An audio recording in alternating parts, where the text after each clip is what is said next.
وہ اس حد تک فاسق اور فاجر بن چکے تھے کہ خوش ہوتے ہوئے وہاں آئے تاکہ ان خوبصورت لڑکوں سے لذت حاصل کر سکے۔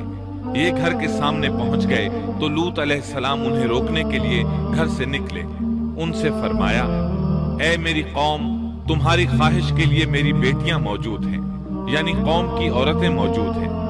نبی قوم کا باپ ہوتا ہے، اس کی بیویاں قوم کی مائیں اور قوم کی عورتیں اس کی بیٹیاں شمار ہوتی ہیں، جیسا کہ سورہ ہود میں آتا ہے۔ کہنے لگے، اے میری قوم، میری یہ بیٹیاں تمہارے لیے پاکیزگی کا باعث ہیں، لہٰذا اللہ سے ڈرو اور مجھے میرے مہمانوں کے بارے میں رسوا نہ کرو۔ کیا تم میں کوئی بھلا شخص موجود نہیں؟ آپ کی بات کے جواب میں انہوں نے کیا جواب دیا؟ قرآن مجید میں آتا ہے، کہنے لگے، لوط، تو جانتا ہے تیری بیٹیوں یعنی قوم کی عورتوں سے ہمیں کوئی سروکار نہیں، ہم جو چاہتے ہیں تمہیں خوب معلوم ہے۔ لوط کہنے لگے، کاش میرے پاس کوئی قوت ہوتی یا میں کسی مضبوط پناہ میں ہوتا۔ لوط علیہ السلام کے پاس کچھ بھی تو نہیں تھا، صرف ان کی اپنی بیٹیاں ان پر ایمان لائی تھیں، یہاں تک کہ ان کی بیوی بھی کافر تھی۔ بخاری اور مسلم کی روایت ہے، نبی کریم صلی اللہ علیہ وسلم نے فرمایا، اللہ تعالیٰ لوط پر رحمت فرمائے، وہ اللہ تعالیٰ کی طرف پناہ لیتے تھے۔ مفسرین کا کہنا ہے کہ لوط علیہ السلام کے بعد اللہ نے جو نبی بھیجا وہ کسی اونچے خاندان اور قبیلے کا چشم و چراغ ہوتا تھا، جو اس کی حفاظت کرنے کے قابل ہوتا تھا۔ لوط علیہ السلام کے ساتھ کوئی مددگار نہیں تھا۔ ایک دوسرے مقام پر اللہ تعالیٰ فرماتے ہیں، اور شہر کے لوگ خوش ہوتے ہوئے آئے۔ لوط نے کہا، یہ میرے مہمان ہیں، مجھے رسوا نہ کرو، اللہ سے ڈرو اور مجھے ذلیل نہ کرو۔ انہوں نے کہا، کیا ہم نے تجھے جہان والوں کے بارے میں منع نہیں کیا؟ یعنی انہوں نے آپ کو تبلیغ وغیرہ سے بھی روک دیا تھا۔ لوط نے کہا، اگر خواہش پوری کرنا چاہتے ہو تو میری بیٹیاں یعنی قوم کی عورتیں موجود ہیں، ان سے کر لو۔ اے پیغمبر، تیری عمر کی قسم، وہ لوگ اپنی مدہوشی میں مست تھے۔ اللہ تعالیٰ نے کسی انسان کی عمر کی قسم نہیں کھائی سوائے نبی کریم صلی اللہ علیہ وسلم کے، اور یہ اعزاز آپ کے شرف، عزت اور تکریم پر دلیل ہے۔ اب ان لوگوں نے گھر میں داخل ہونے کی تیاری کر لی۔ ادھر لوط علیہ السلام نے اپنے تینوں مہمانوں کی طرف دیکھا۔ آپ ان کے لیے فکر مند تھے، لیکن وہ یہ دیکھ کر حیران ہوئے بغیر نہ رہے کہ وہ تینوں بالکل بے فکر بیٹھے تھے۔ اس وقت کی کیفیت اللہ تعالیٰ نے قرآن مجید میں یوں بیان فرمائی ہے، تم لوگ تو کچھ انجان سے معلوم ہو رہے ہو۔ اس پر وہ کہنے لگے، ہم تو تیرے پاس وہ فیصلہ لائے ہیں جس میں اس قوم کو شک تھا، اور ہم تیرے پاس حق لے کر آ چکے ہیں، اور بے شک ہم سچے ہیں۔ سورۃ العنکبوت میں اللہ تعالیٰ فرماتے ہیں، فرشتوں نے کہا، اے لوط، نہ ڈر اور غم نہ کھا، یقیناً ہم تجھے اور تیرے اہل کو سوائے تیری بیوی کے نجات دیں گے، وہ پیچھے رہ جانے والوں میں سے ہوگی۔ ہم اس بستی والوں پر ان کے گناہوں کے سبب آسمان سے عذاب نازل کرنے والے ہیں۔ انہوں نے یہ بھی کہا، کہنے لگے، اے لوط، ہم اللہ کے بھیجے ہوئے فرشتے ہیں، یہ لوگ تجھ تک نہ پہنچ پائیں گے، یعنی تجھے تکلیف نہیں پہنچا سکیں گے۔ پھر ان میں سے ایک شخص نے اندر داخل ہونے کی کوشش کی۔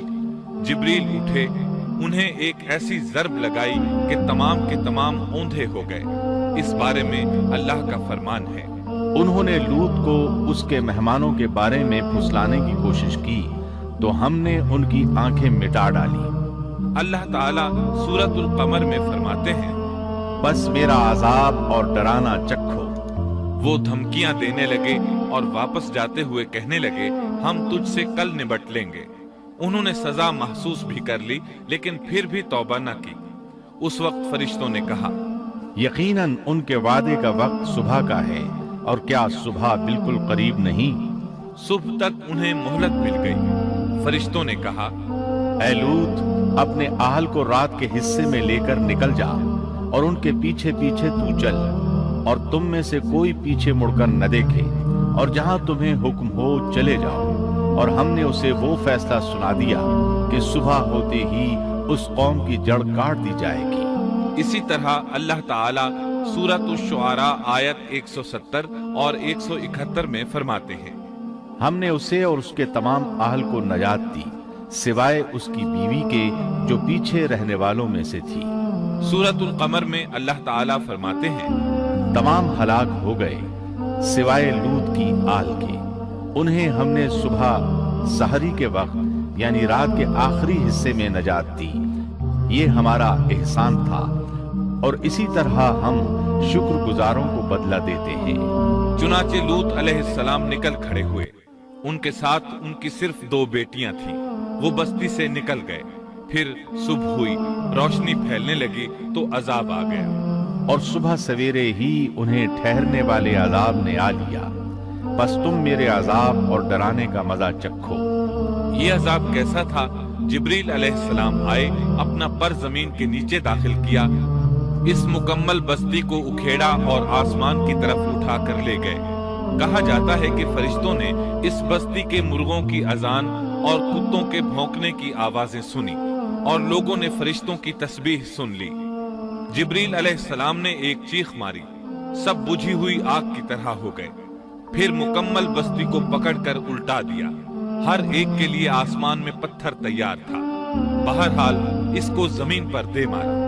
اللہ تعالیٰ سورہ ہود میں فرماتے ہیں، بس جب ہمارا حکم آیا تو ہم نے اس کا اوپر والا حصہ نیچے کیا اور ان پر کنکریلے پتھر برسائے جو تہ بتہ تھے، تیرے رب کی طرف سے نشاندار تھے اور وہ ان ظالموں سے کچھ دور نہیں تھے۔ سورۃ الحجر میں اللہ فرماتے ہیں، روشنی ہوتے ہی انہیں بڑے زور کی چیخ نے پکڑ لیا، پھر ہم نے اس کا بلند حصہ نیچے کیا اور ان پر کنکر والے پتھر برسائے۔ سورۃ الشعراء میں اللہ فرماتے ہیں، اور ہم نے ان پر ایک خاص قسم کا می برسایا، بس بہت ہی برا می تھا جو ڈرائے گئے ہوئے لوگوں پر برسا۔ یہ ماجرا بھی سراسر عبرت ہے، ان میں سے بھی اکثر مسلمان نہ تھے۔ بے شک تیرا پروردگار وہی ہے غلبے والا، مہربانی والا۔ سورۃ النجم میں اللہ فرماتے ہیں، اور اس نے الٹائی ہوئی بستیاں گرا دی، پھر ان کو اس چیز سے ڈھانپا جس سے بھی ڈھانپا، مطلب یہ کہ ان پر پتھروں کی بارش برسائی۔ بس تم اپنے رب کی کون کون سی نعمتوں میں جھگڑو گے، یہ شخص بھی پہلے ڈرانے والوں کی طرح ایک ڈرانے والا ہے۔ اس طرح یہ بستی سدوم بحر مردار کے علاقے میں تہس نہس ہو گئی، اور اس کے آثار و نشانات قیامت تک کے لیے چھوڑ دیے گئے ہیں۔ ان نشانات کو اسی لیے باقی چھوڑا گیا ہے کہ سارا جہان ان کو دیکھ کر عبرت پکڑے، فحاشیوں سے باز آ جائے، خاص طور پر سب سے بڑی فحاشی جو قوم لوط کا عمل تھا اس سے باز آ جائیں۔ سیدنا لوط علیہ السلام کے اس قصے میں قرآن حکیم اور احادیث نبوی سے یہ بات ثابت ہوتی ہے کہ سیدنا لوط علیہ السلام جس قوم کی طرف مبعوث کیے گئے تھے وہ قوم اخلاق کے اعتبار سے بالکل ختم ہو چکی تھی اور اب اس کی اصلاح ناممکن ہو چکی تھی۔ اس قوم نے اپنے جرم کو جرم بھی نہیں سمجھا تھا، عام مقامات پر اعلانیہ بے حیائی کرنا ان کا مشغلہ تھا۔ یہ ایسا عمل تھا جس کی ماضی میں کوئی نظیر نہیں ملتی۔ مردوں کا مردوں سے اختلاط اور عورتوں کا عورتوں سے، یہ ایسا فعل تھا جو جنگل کے وحشی جانور بھی نہیں کرتے۔ یہی وجہ تھی کہ یہ قوم اپنے میں سے کچھ نیک لوگوں کو بھی برداشت نہیں کرتی تھی، وہ انہیں نیکی اور شرافت کی دعوت دیتے تھے، اسی لیے وہ ان کے سخت مخالف ہو گئے تھے۔